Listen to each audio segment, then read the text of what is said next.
gametogênese e produção de gametas. Nós vamos começar a estudar esse processo a partir do gameta masculino. Ele tem um pouco de particularidades a menos, mas tem as suas particularidades também. Vamos observar aqui a espermatogênese, de novo, produção dos espermatozoides. Ela vai ocorrer nas gônadas masculinas, que é a mesma coisa que testículo.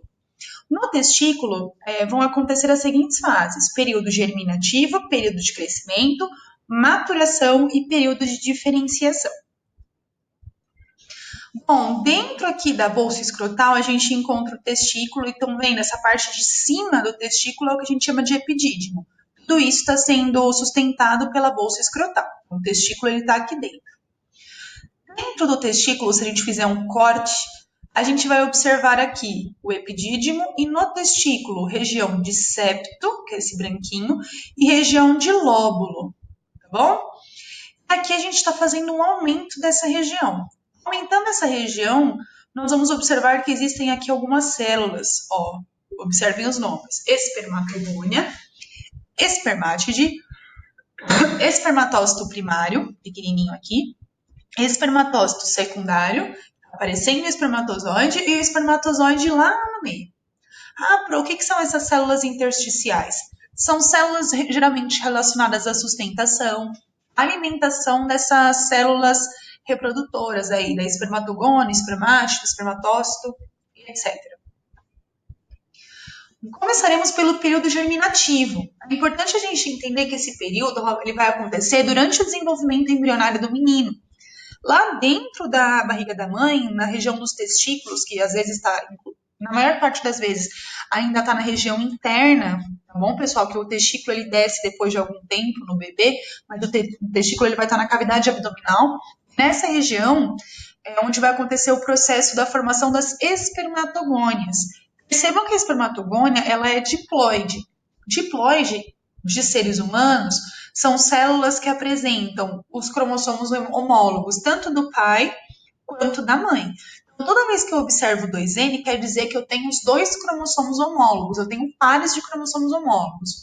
Ao todo, nós temos 23 pares de cromossomos homólogos, ou seja, 46 cromossomos. Então, quando a gente está falando de uma célula que não é uma célula gamética, é uma célula somática, ela tem 2N igual a 46.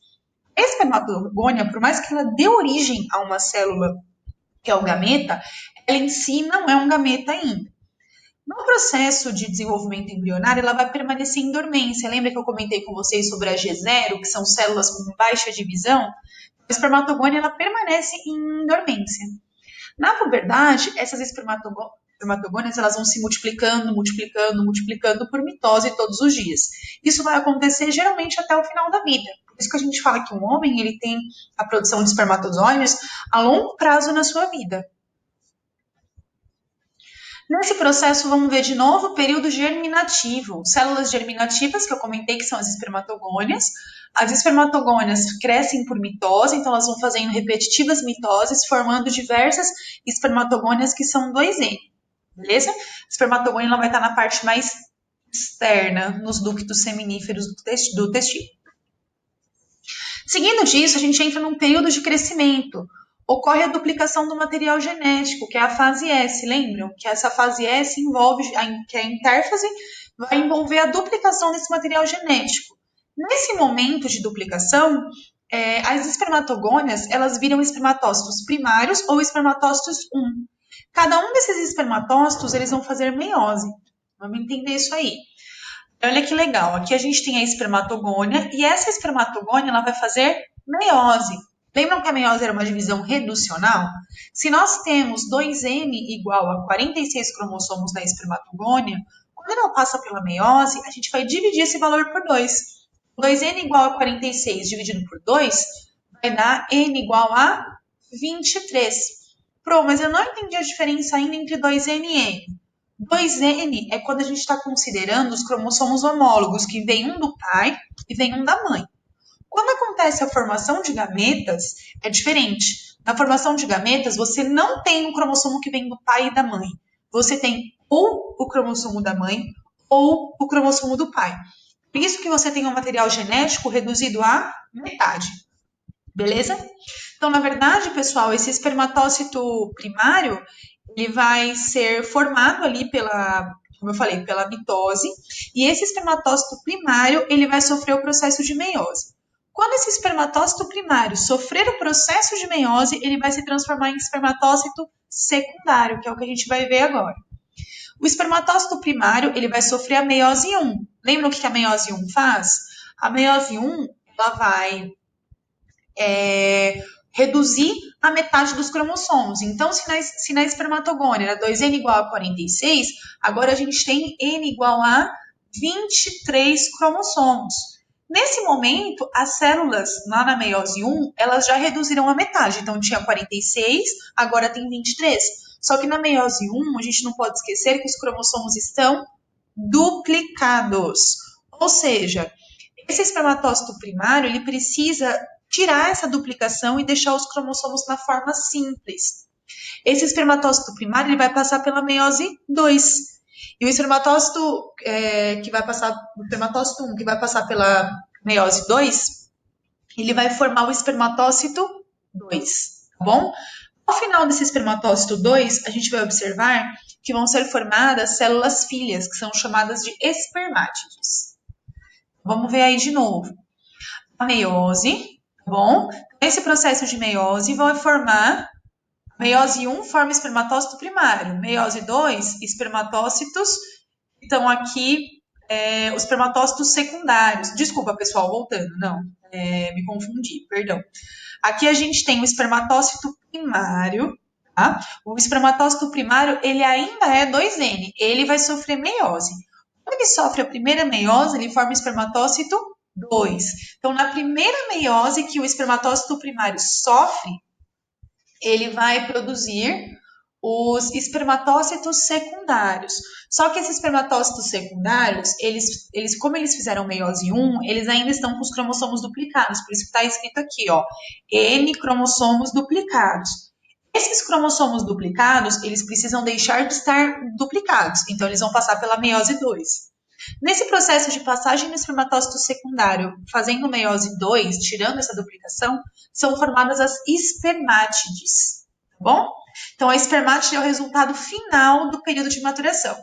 De novo, vamos voltar. Período germinativo, lá na fase embrionária, formação das espermatogônias, depois período de amadurecimento, lá na puberdade, espermatogônias se multiplicam por mitose, envolvendo o período de crescimento.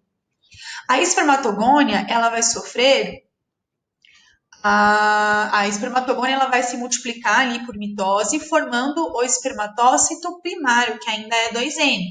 Esse espermatócito primário vai passar pela meiose 1, formando o espermatócito secundário, que ainda está duplicado, os cromossomos. Então, eles precisam passar pela meiose 2 para formar as espermátides, que são os cromossomos simples, e vai passar por um processo de amadurecimento que a gente vai entender. Agora a gente entra num período de diferenciação. Se a gente teve ali um período de germinativo, um período de crescimento, que é a formação do espermatócito primário, um período de maturação, que envolveu vários processos de meiose, meiose primária, meiose 1, meiose 2, e agora o nosso período de diferenciação é o momento que as espermátides vão virar espermatozoides. Então, nesse momento, vão ganhar algumas características de espermatozoide, por exemplo, flagelo, e outras características que essa célula pode ter. Então, nesse momento, a gente vê aí a diferenciação, a especialização da espermátide se transformando em espermatozoide. Vamos entender algumas coisas. As espermátides, elas vão sofrer algumas modificações. Por exemplo, o citoplasma da espermátide ele vai reduzir o volume dele. O complexo de Golgi, que é uma organela que nem a gente já viu, ela vai formar uma estrutura lá na cabeça do espermatozoide que é conhecida como acrossomo. E essa estrutura, ela vai armazenar uma grande quantidade de enzimas digestivas. Essas enzimas são importantes para romper a parede do óvulo para acontecer o processo de fecundação. Além de tudo, os microtúbulos da célula, porque toda célula tem um citoesqueleto, os microtúbulos, quando eles não formam um centríolo, eles formam o flagelo. Eles dão ali a origem do flagelo, que vai gerar um movimento dessas células, que no caso do espermatozoide, a gente sabe que ele precisa nadar em direção ao óvulo. De novo, processos que eu acabei de falar para vocês, processo de redução do volume, formação do acrossomo, microtúbulos formando flagelo, são algumas características principais. Seguinte, quando eu falo aí de todos esses nomes, o que eu estou querendo explicar para vocês é basicamente todas as fases da produção do espermatozoide. Então, não é desde sempre que você tinha espermatozoide, dependeu de uma fase embrionária, dependeu de processos de mitose primeiro para multiplicação das espermatogônias, no período de crescimento, no período de maturação envolvendo os dois tipos de meiose. A gente viu ali o espermatócito secundário fazendo a meiose, depois a meiose final, que é a meiose 2, formando as espermátides. Além de tudo, elas passando por um processo total de diferenciação celular. Outra questão, outra parte importante que eu vou discutir com vocês no próximo vídeo é o período de crescimento das ovogônias. Tá bom? Então, só mais uns minutos.